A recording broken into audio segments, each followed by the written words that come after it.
بسم الله الرحمن الرحيم. اللهم صل وسلم وبارك على نبينا محمد وعلى آله وأصحابه أجمعين.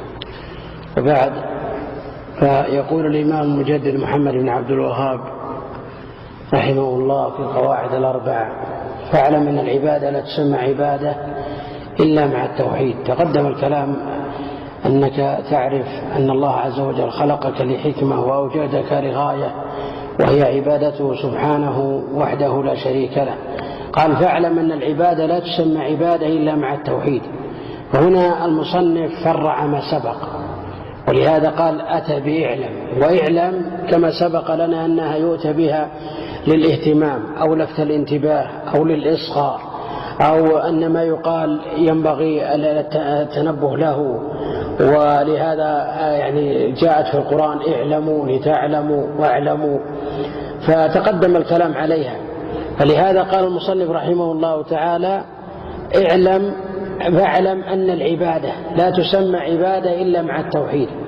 وهذه التي ذكر المصنف هذه قاعدة عقدية: العبادة ما تسمى عبادة إلا مع التوحيد. إذا وجد فيها توحيد فهي تسمى عبادة، إذا ما وجد فيها توحيد فإنها لا تسمى عبادة. ولهذا قال المصنف في كتاب التوحيد في مسائله قال: اعلم أن العبادة هي التوحيد، لأن الخصومة فيه، فالعبادة مبنية على التوحيد، وكل عبادة لا توحيد فيها فإنها لا تقبل وفاسدة ولا تسمى عبادة، فهي عبادة باطلة. فالتوحيد إذن شرط في العبادات، شرط في كل عبادة، سواء الصلاة والزكاة والصيام والحج شرط.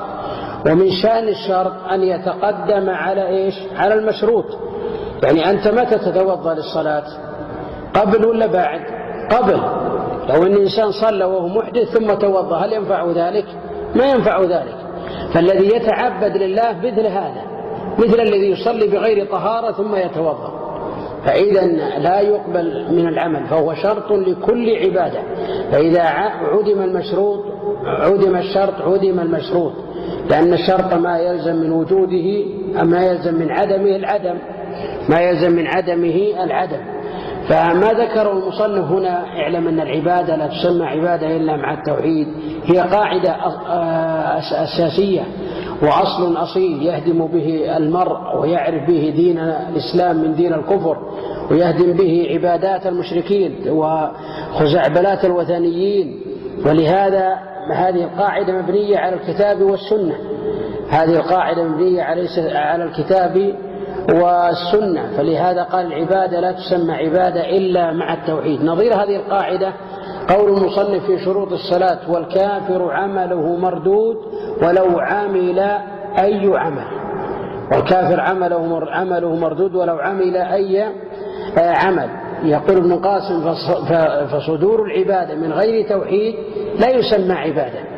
صدور العبادة من غير توحيد ما تسمى عبادة وليست بعبادة. فإذا صدرت ممن أشرك بالله عز وجل فهي بمنزلة الجسد الذي لا روح فيه. وإذا عبد الله تارة وعبد غير الله تارة فإن هذا شرك. ولهذا قال الله عز وجل: فإذا ركبوا في الفلك دعوا الله مخلصين له الدين فلما نجاهم إلى البر إذا هم يشركون، فسماهم مشركون مع أنهم عبدوا الله عز وجل ودعوه وأخلصوا العبادة. لكن لما كان العبادة فيها شرك لا تقبل العبادة. ولهذا يعني خذ قاعدة: التوحيد يصح معه كل شيء، وبدون التوحيد لا يصح معه أي شيء. كيف هذه القاعدة؟ إذا كان الإنسان موحد ومؤمن ومسلم يصح أي عبادة يعملها فإنها تقبل بإذن الله، إن صلى، إن زكى، إن صام، إن حج، إن فعل. لكن إذا عدم التوحيد فلا ينفع لا صلاة ولا زكاة ولا صيام ولا حج ولا صدقة ولا غير ذلك. فلا ينفع أي عمل إلا بالتوحيد، بالتوحيد. كما أن الابن لا يوجد إلا بأب، لا يوجد فرع إلا بأصل، فكذلك هذه العبادات الفرعية لا توجد إلا إذا أسست على قواعد متينة وهي التوحيد. يعني ولهذا الله عز وجل يعني أبدى وأعاد في القرآن في مثل هذا التأصيل العقدي الذي يهمنا خصوصا في هذا الأزمان. بعض الناس يمدح الكفار ويقول يصلون يزكون يحجون يعتمرون يفعلون وهم كفار نسأل الله السلامة والعافية فلا يقبل منهم. فإذا طاف وقال يا علي يا فاطمة يا حسين يا بدوي يا عبد القادر الجيلاني يا دسوقي يا زيد يا عمر يا فلان يا علان، هذا شرك بالله عز وجل. فلو طاف ألف أسبوعا فإنه ذلك لا يقبل منه.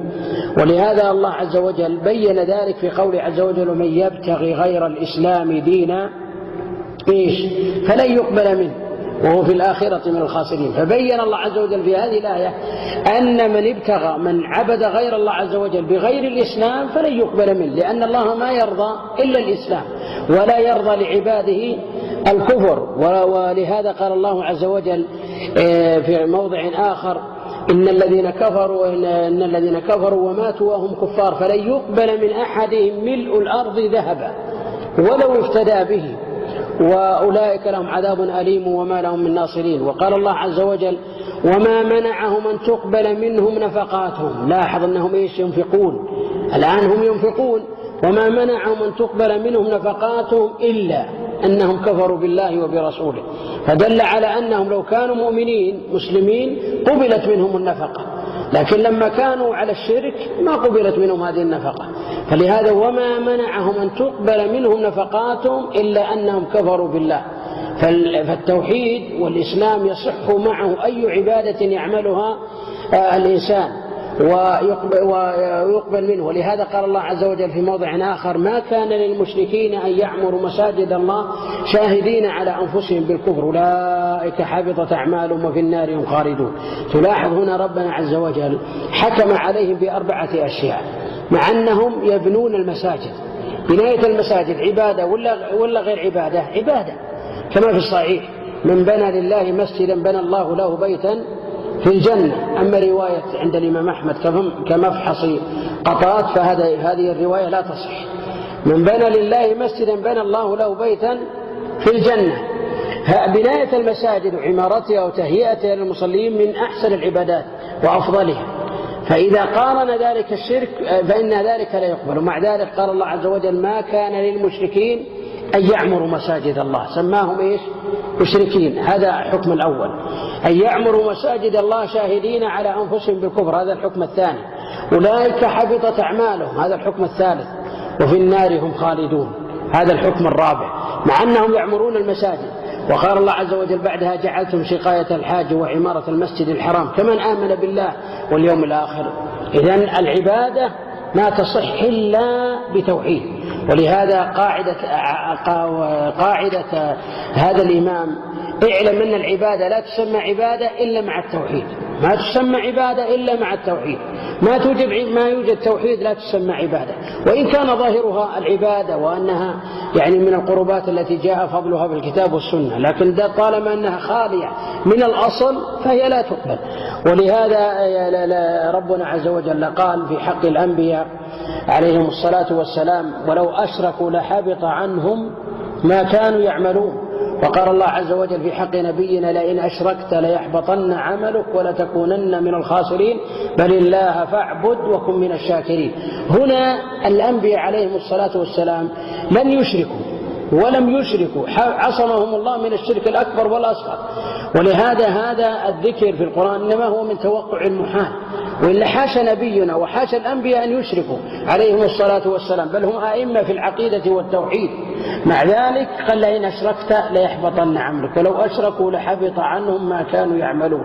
فهذا العمل الذي لو أشرك النبي لو أشرك الأنبياء لحبط عنهم العمل، فكيف بغيرهم ممن هو دونهم بمنازل ومراتب؟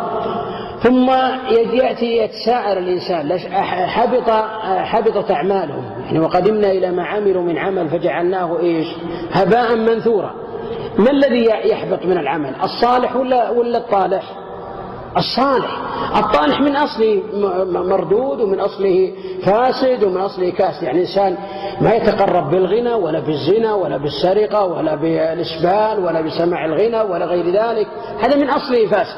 إذن الذي يحبط ماذا؟ العمل الصالح. الصلاة والزكاة والصيام والحج والصدقة وإلى آخره، فهذا هو الذي يحبط. ولهذا قال الله عز وجل: لئن أشركت ليحبطن عملك. وقال: ولو أشركوا لحبط عنهم ما كانوا يعملون. وجاء في صحيح مسلم حديث عائشة أن النبي عليه الصلاة والسلام أو قال: قلت يا رسول الله، عائشة سألت النبي عليه الصلاة والسلام، قلت يا رسول الله ابن جدعان كان في الجاهلية يصل الرحم ويطعم المسكين، فهل ذلك نافعه يا رسول الله؟ قال: لا ينفعه، إنه لم يقل يوما من الدهر رب اغفر لي خطيئتي يوم الدين. يعني ما كان مؤمن، فصلته إحسانه هذا لا ينفعه ولا يقبل منه، لأنه ما كان موجودا معه الأصل. ولهذا قال: إنه لم يقل يوما رب اغفر لي خطيئتي يوم الدين، يعني ما كان مؤمنا. وجاء في الصحيحين حديث عائشة أن النبي عليه الصلاة والسلام قال: من عمل عملا ليس عليه أمرنا فهو رد. وفي رواية لمسلم وعلقها البخاري: من أحدث في أمرنا هذا ما ليس منه فهو رد. وفي رواية علقها البخاري وهي عند مسلم: من عمل عملا ليس عليه أمرنا فهو رد. ثم إن المصنف لما قعد هذه القاعدة وبين هذا القاعدة، وهي أن العبادة لا تسمى عبادة إلا مع التوحيد، بين رحمه الله أنه كمن صلى وهو محدث، كمن صلى وهو محدث. فالإنسان لو مثلا توضأ صلى صلاة كاملة بخشوعها بأركانها بشروطها بواجباتها بسننها كاملة من جميع الوجوه، لأن فقدت شيء واحد وهو أنه محدث. ثم صلى من صلاة الفجر حتى طلوع الشمس وهو راكع وساجد وداعي وباكي، هل نسمي هذه الصلاة صلاة ولا وش نسميها؟ تقول: على هونك هذه الصلاة ما تسمى صلاة. قال: يا أخي، يعني أنا مطمئن في صلاتي وفي ركوعي وسجودي ودعاء وكل ما تسمى صلاة. طيب وش تسمى؟ باطلة، وفيها الأركان وفيها الواجبات. قال: نعم باطلة ما تسمى صلاة. فلو صليت الدهر كله بهذه الصلاة ما تسمى صلاة، وإن كان ظاهرها الأركان والواجبات والشروط والسنن، لكنها فقدت شرط واحد وهو الطهارة. وقد جاء في الصحيحين: لا يقبل الله صلاة أحدكم إذا أحدث حتى يتوضأ، لا يقبل الله صلاة بغير طهور. أجمع العلماء على أن الصلاة ما تقبل إلا بطهارة، فطالما أن ما فيها طهارة فلو وجد الخشوع ووجد البكاء ووجد التضرع ووجد الطمأنينة وكثرة السجدات كثرة الركعات، هذه كلها ما تنفع، باطلة هباء منثورا. فلا تكلف نفسك. فمثله المشرك لو صلى لو صام لو زكى لو جاء واعتمر لو حج البيت لو تصدق لو بنى المساجد لو بنى المراكز الإسلامية لو وفعل وهو ما عنده أصل، هذا كله ما ينفع كمن صلى بغير طهارة. فلهذا العبادة لا تسمى عبادة إلا مع التوحيد. قاعدة أصيلة متينة دلالتها من الكتاب والسنة، وسيأتي إن شاء الله زيادة بيان عليها في درس قادم. والله أعلم، وصلى الله وسلم وبارك على نبينا محمد.